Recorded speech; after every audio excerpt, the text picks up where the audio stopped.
Right, welcome back, guys. Can you all comment your names? And I'm going to start the Teams chat straight away today because we're going to jump right in with a starter question. Guys, got your message or reply now quickly. Oh, that was yesterday, sorry. Oops. Right, so I'm starting a Teams chat now.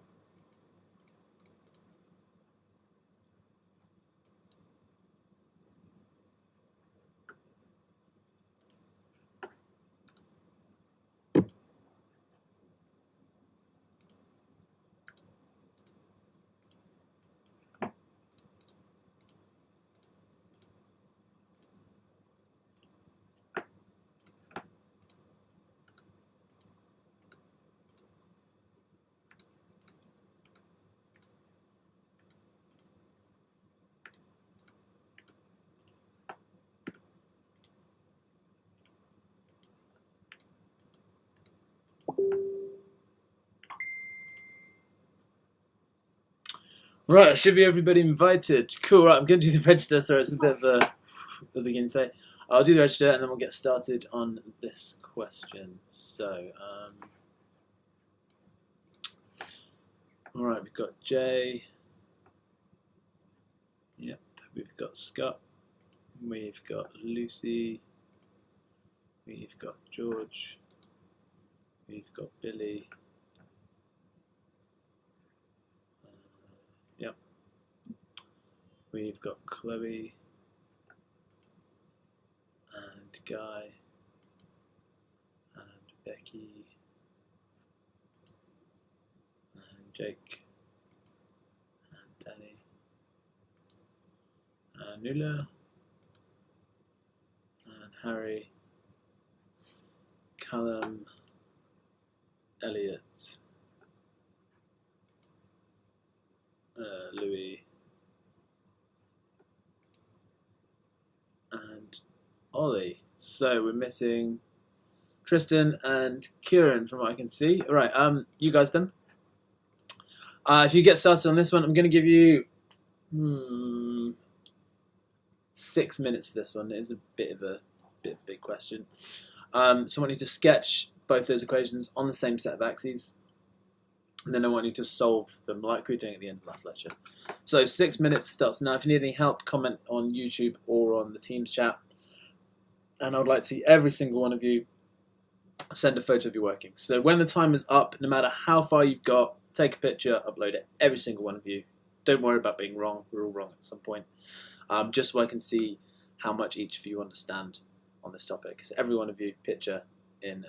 I'll give you 8 minutes because it might take you a couple of minutes to get the pictures done. All right, 8 minutes, but you have to ask for help, and you have to send a picture. Cool. All right, timer starts now.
Cool, right, can you guys all send me pictures in? Even if you haven't finished it, send me what you got, and I'll have a look in a second.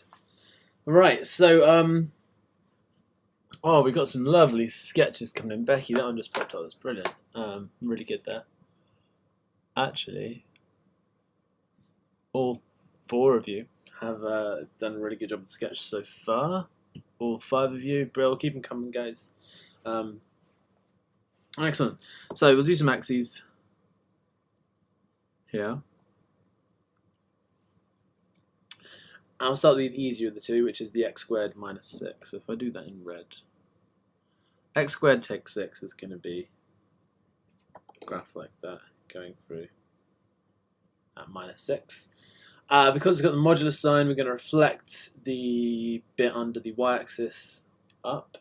I'll draw that in green just so we got 2 different colours going on here.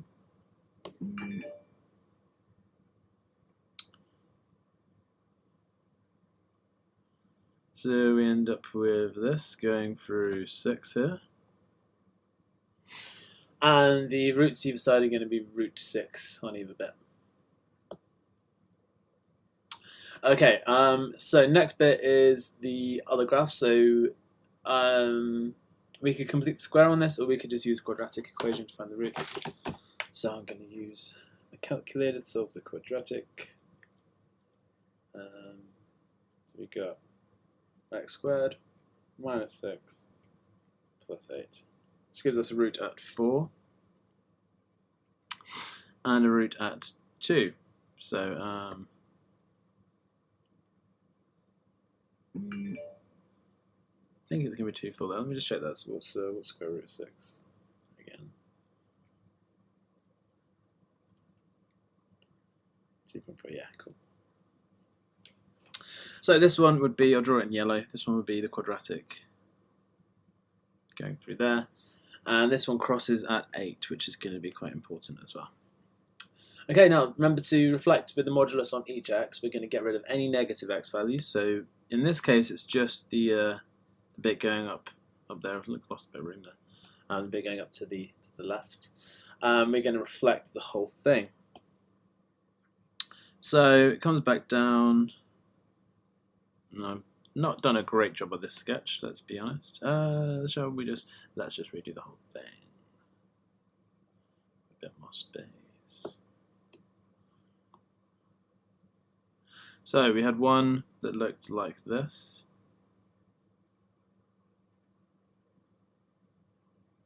Like that. And we've got one that looks like...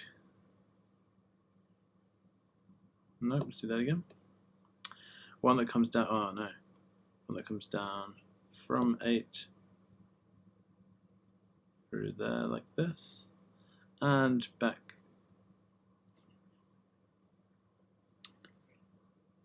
down through there. I think I've done that wrong still. One more try at this. Alright. Maybe if I draw the other one first, this might be a bit better. So there's one which looks bit like that, and that goes through at 8 there, 2, 4, minus 2, minus 4. And remember, all of this bit here is a reflection, so I can go over this in red just so you know it's a reflected part. And the other one was x squared, so this other one goes, do it in green, it comes down here, up to here, down here, something like that. And you can test a few values, but they're never gonna overlap again. So right, that's giving you all a bit more time to get your sketches in. So I'm just gonna have a quick look through all of your sketches.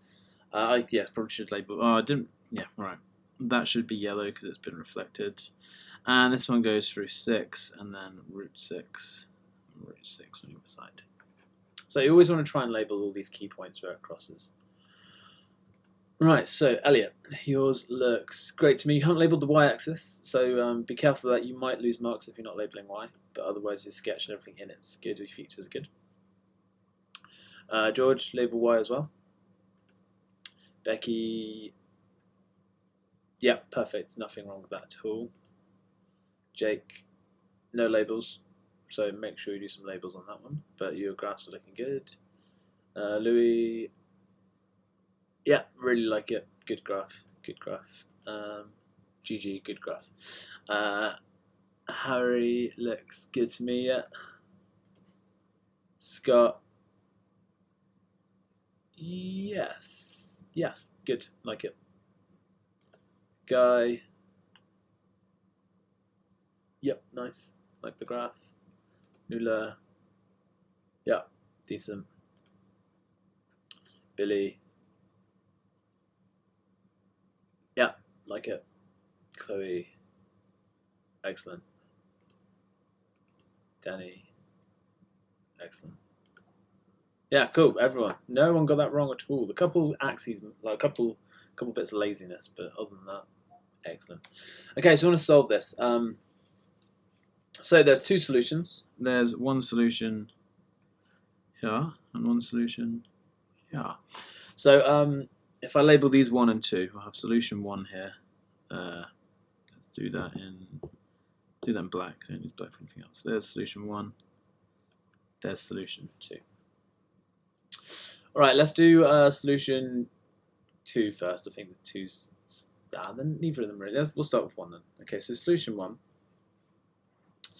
If we have a look, it's on the reflected bit of the first equation. So the first equation, sorry, is here. Green and yellow, yep, it's on the reflected bit here. And it's on the reflected bit of this one. So we need to change the sign of anything inside a modulus. So we're going to get minus x squared plus 6 equals, change the sign of the x squared there to minus x, it's still going to be x squared. Change the sign of this one, so we're going to get plus 6x, and then plus 8 isn't going to change because it doesn't have a modulus on it.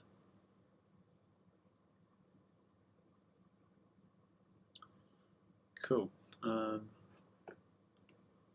Grid lines back on the calculator. I'll have a look in a minute, Louis. There's a way.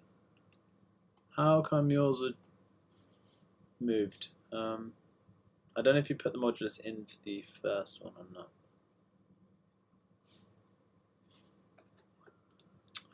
Right.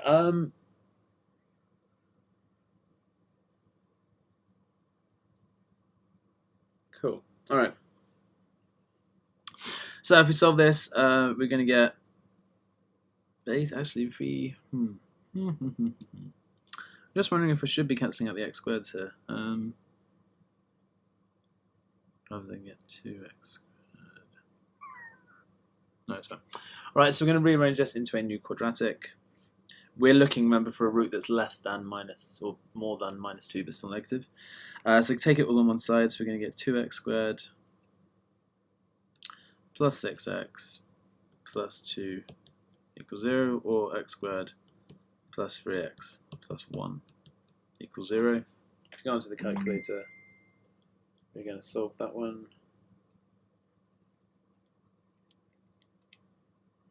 And we get minus 0.38 and minus 2.6. So clearly they don't meet at 2.6, so the answer for this one should be minus 0.38. Minus 0.382.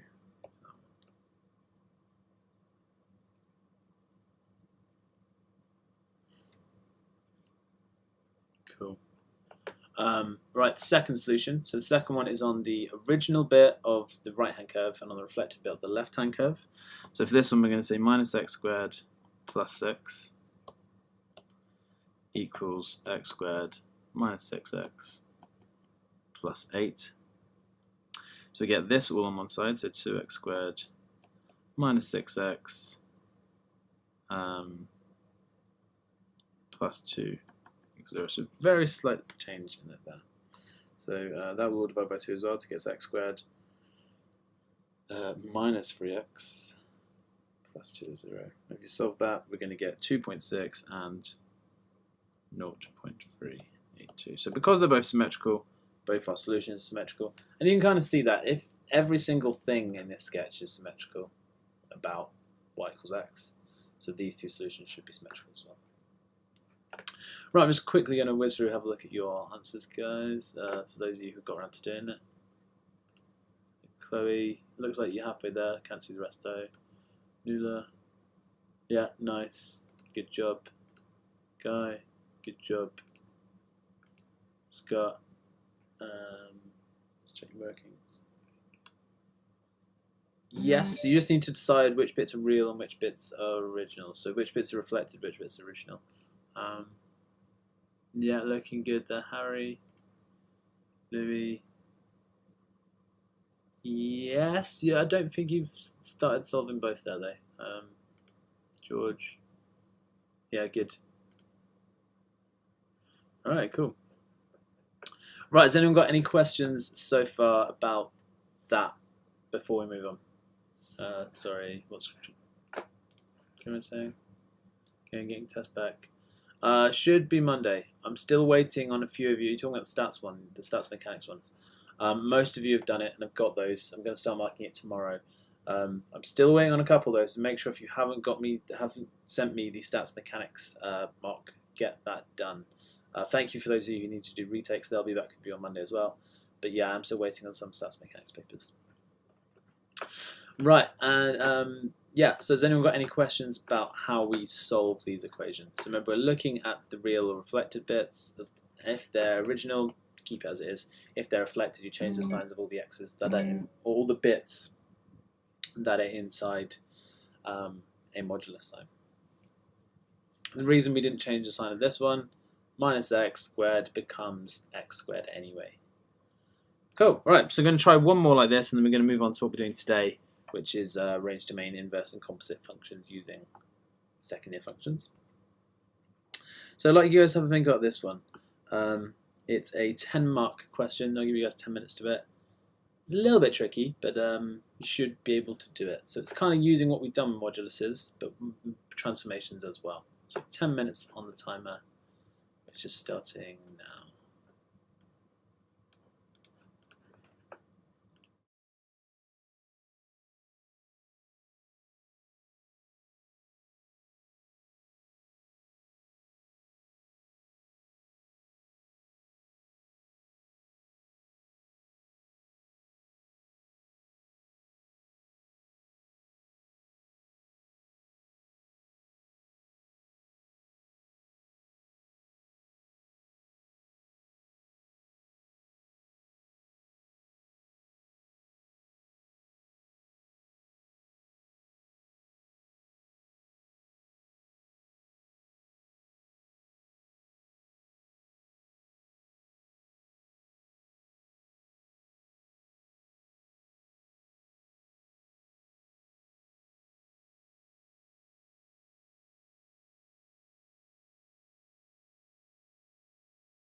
Cool. Well, again, could you guys comment some workings? Every single time I set a question, I would like to see all of you giving me some feedback now, because it's getting harder. We're doing second year stuff. I don't want to just, it's not revision anymore. We're actually, the stats is quite easy. This stuff, I want to make sure you guys are getting this, because this is the scheme of work. I know things are weird at the moment, but when we start again next year, hopefully, there won't be time to go over all this stuff again thoroughly. So make sure you're getting it right first time. Send me notes, just so I can give you guys a bit of feedback, just so I can tell you if it'll give you some pointers or anything. So please make sure you're sending me your answers. Anyway, we'll get through this one, and then we're going to get on with the stuff I want to do today, which a lot of it is revision as well, to be honest. Cool. Elliot's has just come in. I'll start going through it, and then I'll give you guys some tips. So diagrams is a sketch. It's a line by the looks of it that has been modulused and then reflected and then moved up. So if I just talking about the equation that we've got there, so we've got h of x. Well, let's just do y equals. We've got y equals a minus 2 mod x plus 3. So we could imagine this as a line that started off as x plus 3. It then got a modulus on it. It then got stretched and reflected. And then it got moved up by plus a. So that's what you can kind of trace back to where this started and what's happened to it since. So we need to find out what a is. So a is the amount that it's been moved up by. So we're going to do all that to this line and see what we get. So if we imagine x plus 3, x plus 3 is a line, gradient y equals x, so it's a kind of 45-degree line going through the point 3. We are then going to stretch this by 2 and reflect it. So reflecting this, it's a y reflection, so reflecting the y coordinates in the x-axis. So it's going to turn into this line when it's been reflected. Sorry, I'm talking rubbish. I haven't done the modulus yet. Let's start that again. Missed out the modulus completely. Right, so we've got x plus 3. There you go. Modulus it, so this bit's going to come up. I know this point here was minus 3. Now we're going to reflect it, so it's going to look like this instead, going through minus 3 there as well. Then we're going to stretch it by 2, and all we're going to really see by that is the minus 3 is going to turn into a minus 6. It will look steeper, but I can just call it minus 6 there. I mean, should we? Yeah, let's draw it properly. Their diagram is obviously stretched, so let's go along with it. So we're going to get a slightly kind of spikier line going through minus 6 there. And then we're going to move the whole thing up by a. So this thing is moving up by a. And we need to find out what a is. So we've got minus 6. This point here is going to end up here at 4. So to go from minus 6 to 4, we are adding 6, then we're adding 4, so a is going to be equal to 10. There's a few ways of thinking about it, but that's how I like to do these. So I'm just going to have a look through, see how you guys did with the first bit there. Oh yeah, brilliant. Yeah, really nice there. So you've solved it. Okay, interesting. Okay. Yeah, so you've put the point in and done it via solving rather than transformations. Absolutely fine. Lucy, you did it exactly like this, almost bit for bit like this. Very good. George, you solved it as well. Yep, so 2 methods here. We've got algebra and we've got graphical. Scott, what have you done? You did...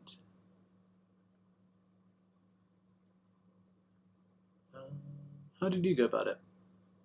It looks like you just kind of came up with it. I think you've put 4 in as well. Cool. Yeah, no worries. Good. Yeah. So you can solve it algebraically, or we can sketch it. Right. Find the coordinates of P and Q. So P is going to be the greatest point, maximum point, if you like. Q is going to be where it meets the y-axis. So finding the coordinates of P is actually quite easy based on my sketch here. So I know that the this point here was at -3. So it's going to have -3 still as its x-coordinate. So P -3. And the y-coordinate, well, it was 0 here. We've moved up 10, so the y-coordinate's going to be 10. So that was pretty straightforward. Right, for Q, that's where this graph crosses the x-axis. So if we make y equals 0 and solve it, we can find this coordinate here. So I'm just going to put a in. A was 10 as we found just now. So I'm going to make y equals 0 equals 10 minus 2 mod x plus 3. So if I add this onto each side, we're going to get 2 mod x plus 3 equals 10. So 5 is mod x plus 3. So either 5 is minus x minus 3, or 5 is x plus 3. So if we solve both of these, one of the coordinates will be this one here, one of the coordinates will be this one here, Q. So we obviously want the positive one. So if we, I'm in the way here. Right, so if I try and solve this then, if I add 3 to each side, we're going to get minus x is 8, so this one's going to be minus 8. The other one is going to be x equals 5. Take 3, which is 2. So that's the point we want. Q is going to be the point 2, 0. Cool. So I'm just having a quick look, see how you guys with that. Scott, brilliant. Yeah, good. I like it. George, as for the coordinates, you found the x values, so be careful that you would lose a mark that you haven't given any coordinates. Lucy, have you done that bit? You got 4, 0. Check your Q again. The P is right, but Q is wrong. Cool. And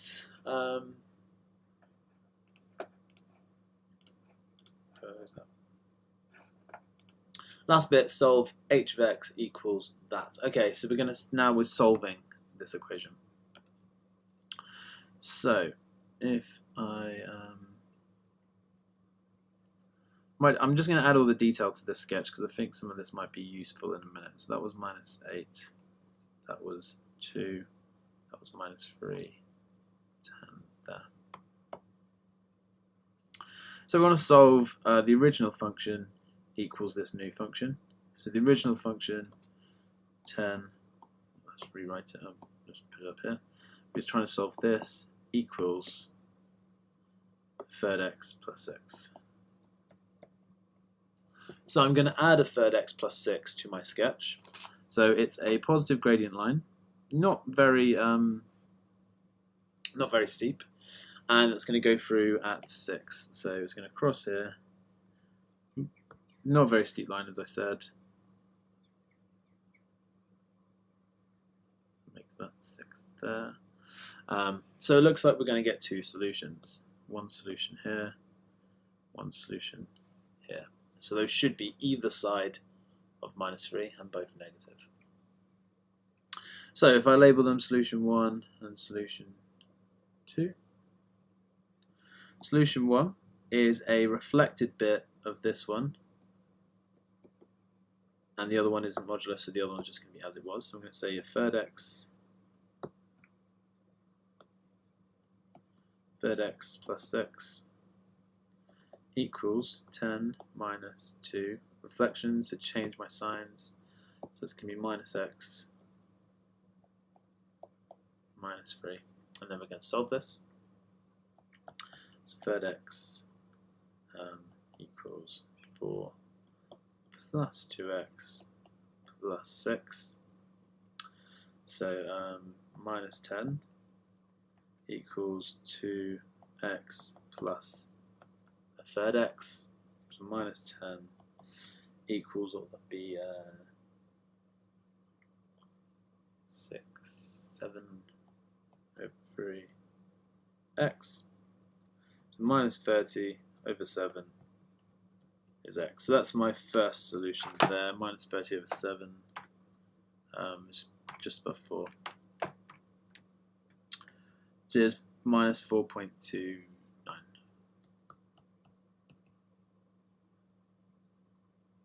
2dp.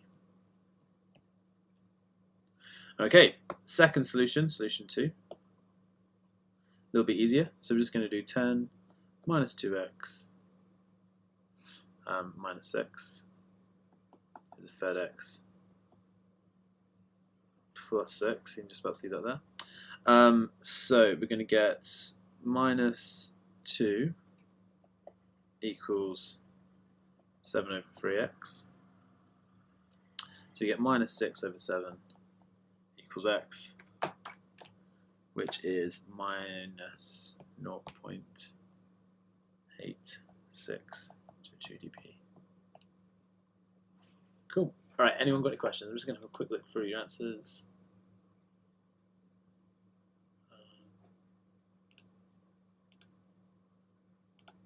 Not many of you got this far, I don't think. Anybody? No, no one got this far. Okay. Anyone got any questions then? Because I have just gone through it. All right. If there's no questions then, we're going to move on to what the real focus is for today. And this is going to mix into the first lecture next week as well, which is range, domain, inverse, and composite functions. So real quick, could you guys take 3 minutes? I want you to define what's range, what's domain, what's the inverse, how do we find it, and what's a composite function. Just to refresh, we've done all these things before, but we haven't done them with some of the harder functions. So quick think, define all those words. If you want to type it, or send a photo of a written definition. But what do those 4 terms mean? So I'll give you 3 minutes. 3 minutes starting.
Cool.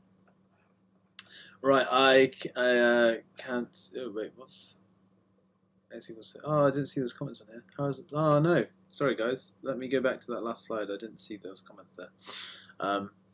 Harry said, "How is it 2x and the 1/3 x on the same side with the same sign?"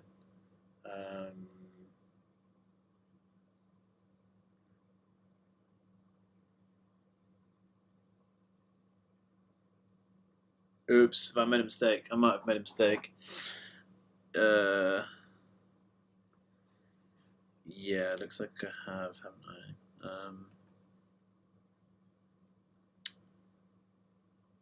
That should be a minus there. Sorry. Well spotted, you guys. That should be a minus sign. Right there, I've drawn it big so you can actually see it. Cool. So that will actually give us 5/3 x, which will give me 30/5, which gives me -6 instead.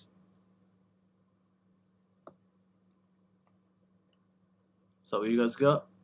Yeah, x minus 6. Yeah, Guy, you are correct. Well spotted, you lot. I do make mistakes sometimes. Cool. The other one should be right, but that one is wrong there. Cool. Is everyone alright with that? Hopefully. Cool. All right. Let's have some definitions then. I don't see any so far. Come on, guys. What can you remember about range, domain, inverse, and composite functions? Comment here or on YouTube, but I've only got both chats open now, so should be able to see. What's range? What's the domain? What's the method for finding the inverse functions?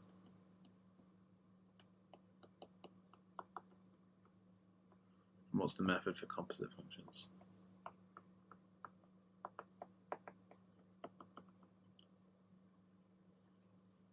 Right, Lucy's jumped in. Thank you, Lucy. So Lucy is saying range is all the possible y values. Yep.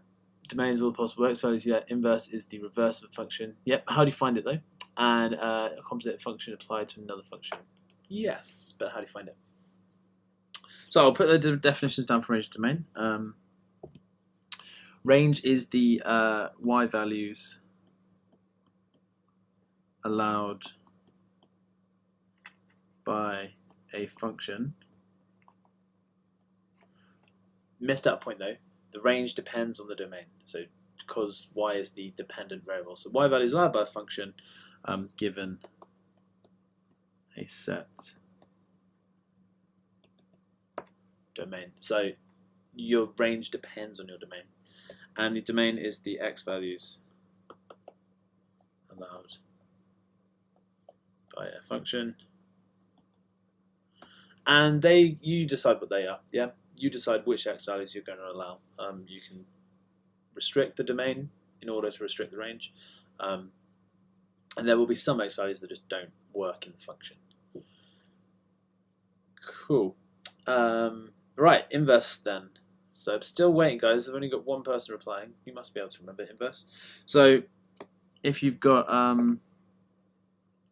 y equals f of x, the steps to find the inverse. Remember, step 1, I'm going to do this in texts. 1, rearrange to get x equals f of y. So you rearrange it to get x equals. We then swap x and y, and step 3 is you kind of like, oh, what am I doing? Step 3 is we rename y and we call it f to the -1 of x. So those are 3 steps. Easy to remember. Rearrange to get y equals, sorry, rearrange to get x equals. Swap your x and y values around. Just literally swap the names and then rename y f to the -1 of x. We'll try some of those in a minute. Composite functions is, as we said, a function inside another function acting on another function. So on like nested functions like Russian dolls. So e.g. f g of x, and you would apply g first, then f. So you work your way from x outwards. You start with x, you do what's around x, and then you do what's around that, and do what's around that, and do what's around that. Cool. Right, let's just try some basic ones and see what you guys remember.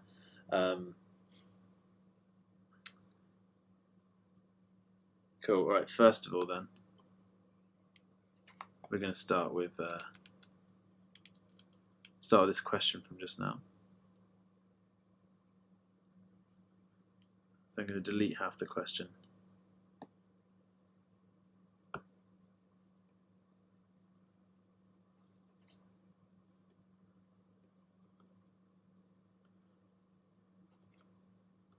Oh no, what have I done? Made it way bigger.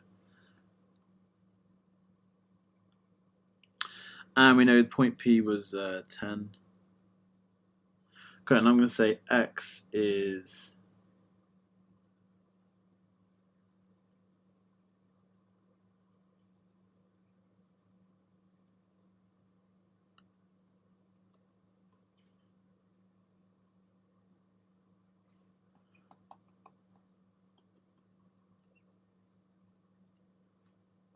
so first one here, find the range. So put that up there. I'll do a couple questions at once, I reckon. Find the range of that. Question 2 is f of x equals e to the 2x.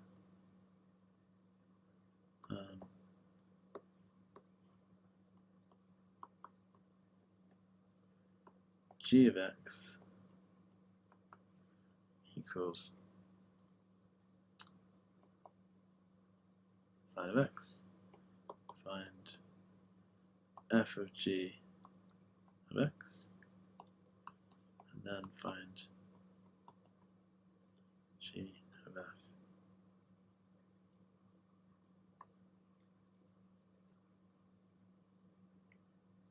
Nope, let's do that the other way around.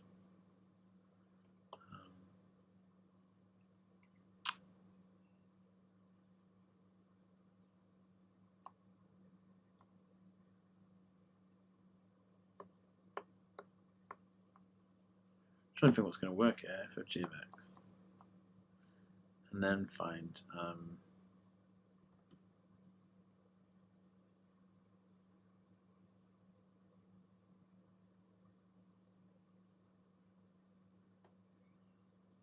g of f of, be careful here,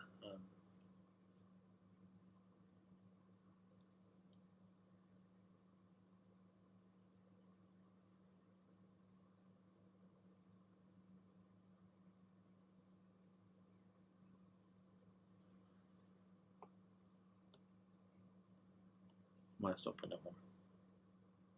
Cool, right, so if I give you guys, we're running out of time today, let's say 10 minutes to do those two.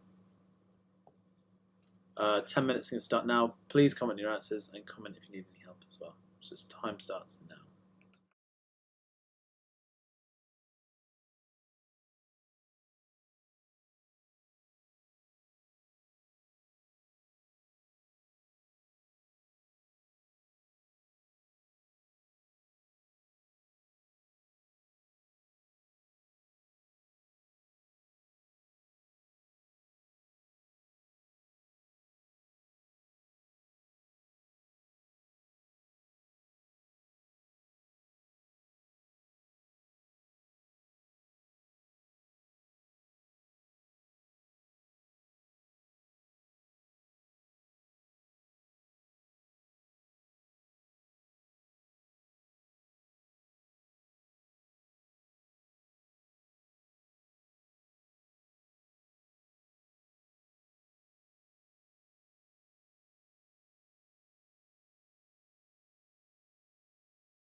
Cool. Right.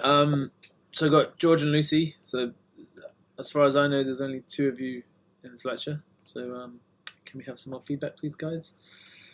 And oh wait, here's Harry as well. Hey, Harry. Looks great. Honestly, all 3 of you have done some very good answers. So right, range of this one. So part of the range is kind of easy because the maximum is clearly 10. And we can equal 10, so I'll just delete that. So y is going to be less than or equal to 10. What's a bit more difficult is finding the lower value. So we've got 8 minus 8 there for x, and we've got 12 there for x as well. We need to find out what are these. Oh no, I forgot to give you guys the function. I deleted it. But you guys should have it written down. So you probably did it right, but I've lost mine. So the function was y equals, was it 10 minus 2 mod of x plus 3. Cool. Now because we're solving this for y, it's really easy. We're just going to put in x equals minus 8 and put in x equals 12. So when x is minus 8, we're going to get minus 8 plus 3. I'll do this on the calculator, show you guys actually. Where is my calculator? There.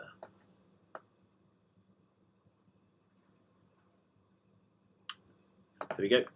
So yeah, going to put in minus 8 and going to put in 12. So just going to delete all this stuff. Yeah. Alright. So I'm going to do 10, take away 2. Then I can do option number absolute. And I can just put in minus 8 plus 3, and it will do it all for me. So we get 0. Is it cross at 0? It must. Minus 8 plus 3 is minus 5. Minus 5 mod is 5. 5 times minus 2 is minus 10.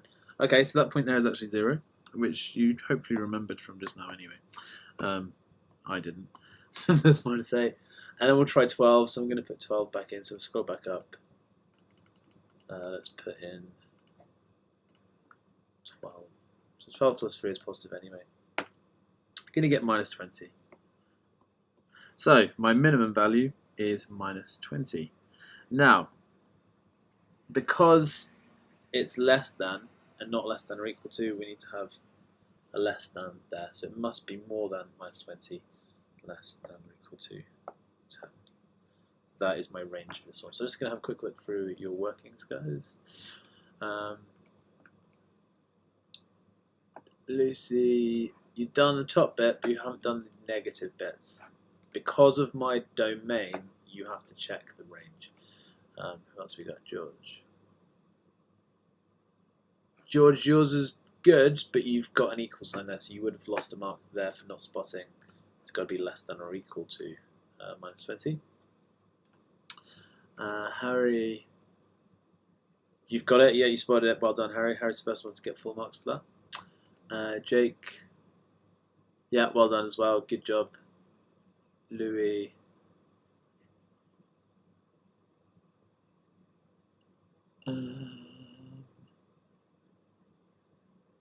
Max 10, minimum.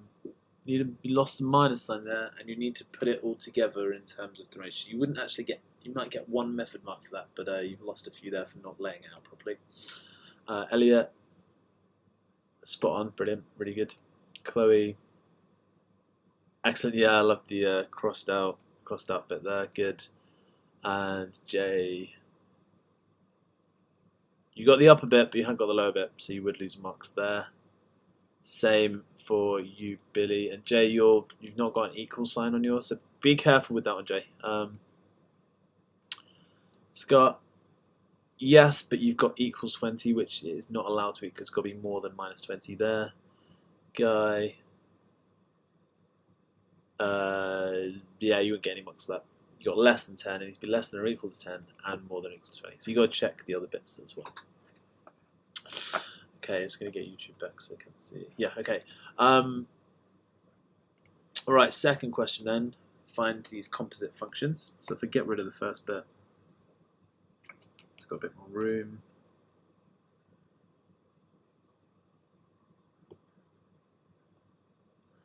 So first of it wants us to find fg of x. So fg of x is telling me put g into f. So we're going to get e to the power sine x squared plus 2 sine x. So put g into f, and I can simplify that bit and say e to the sine squared x plus 2 sine x. So that's fg of x. G f of minus 0.01. If I do that one, I'm just going to rub this out so we've got room again. The answer's there. If you want to rewind and pause it, you can. G f of x is saying put minus 0.01 into f, and then put that into g. So gf minus 0.01 is going to be sine of e to the minus 0.01 squared plus 2 lots minus 0.01. So type that into the calculator, which is still there. Hopefully this works. We probably need to be in probably radians for this, because if we're talking 0.01 degrees, we're talking nothing. So let's make this radians. So sine of e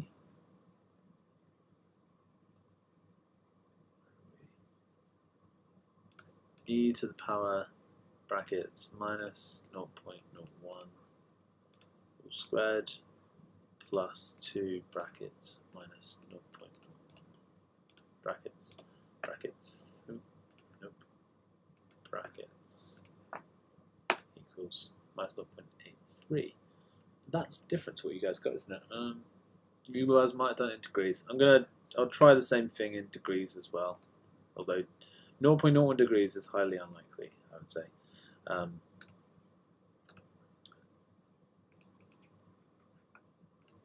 Yeah, that's what you guys got. Cool. Yeah, you've done it in degrees. I didn't say, so that's my bad. I should have specified.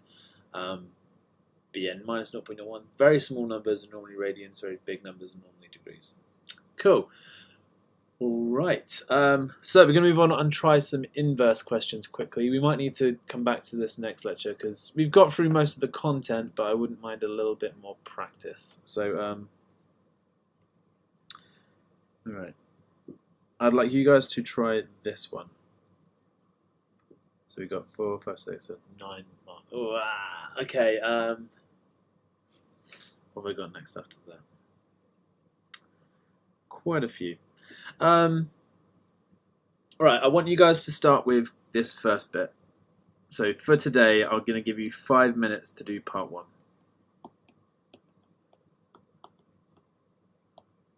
And then we'll finish this on Monday. So 5 minutes to do part A, because I'd like to go through that today. So 5 minutes starting from now. Please comment your answers when you've done it. 5 minutes should be more than enough time to get 2 marks done. Be careful. Remember the steps are rearrange to get x equals function of y, swap x and y, and then change y to f to the minus 1 of x, which is the inverse function. Cool. Right. 5 minutes.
Cool. Right. That was easier than I thought, actually. Let's go through part A then. We'll do the rest of this next lecture. So we say y equals 3 over 2x minus 1. And then we're going to swap our x's and y's around. Oh no, I said we're going to rearrange to get x first. So we're going to times up by 2x minus 1 equals 3. Divide down by y.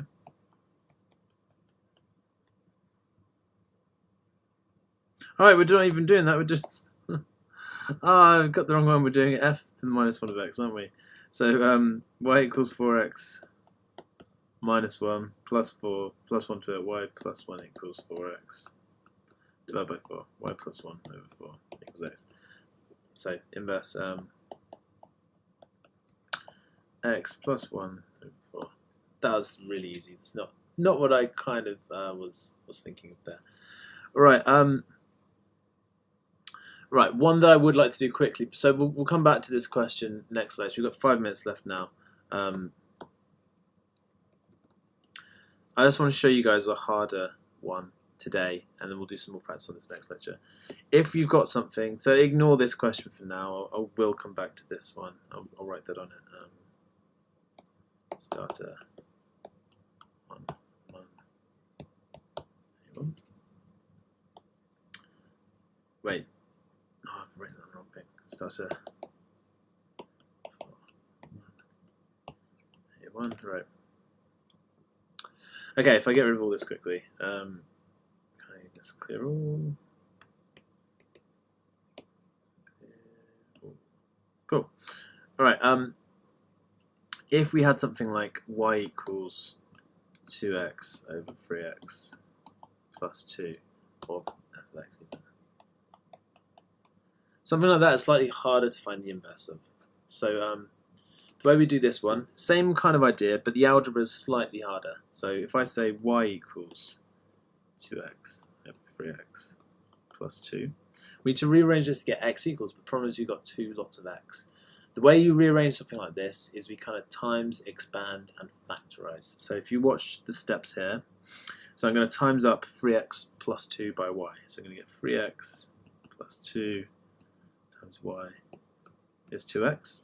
I'm going to expand the brackets to get 3xy plus 2y is 2x.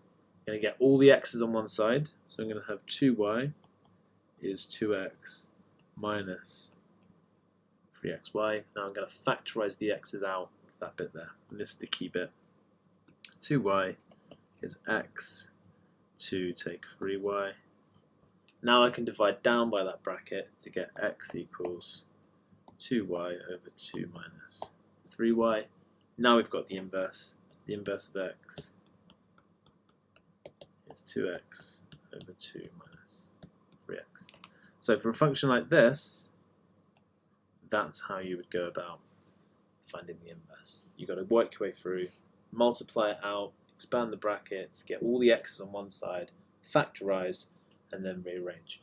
It's a bit of a skill, it takes a bit of time to do that, but that comes up loads in second year. So if you guys copy those steps down, I'm quickly going to annotate these. So we multiply up. So this went over to here. I then expanded. I then collected x terms. I then factorized x. And then I rearranged. So it's slightly more difficult, but once you've got that, it's a really good skill to have. And I wanted to get that done today before we finish, because on Monday we're going to see a few more like this. So yeah, that's gonna be it for today, guys. Make sure you get the skills check and the assignments done. I'm looking at all those tomorrow as well. I've got loads of marking to do. Your papers will get done. So if you haven't got those finished, you have until about 10 AM tomorrow to send me the stats mechanics paper. Otherwise I won't get those marked. So send those to me, I'll get the retests marked, and I will get caught up on assignments and skills checks so far. Yeah, I think that's it. Have a nice weekend, guys, and I'll see you on Monday for some more of this functional stuff, and we're moving on to sequences and series next week as well. Cool, cheers guys. See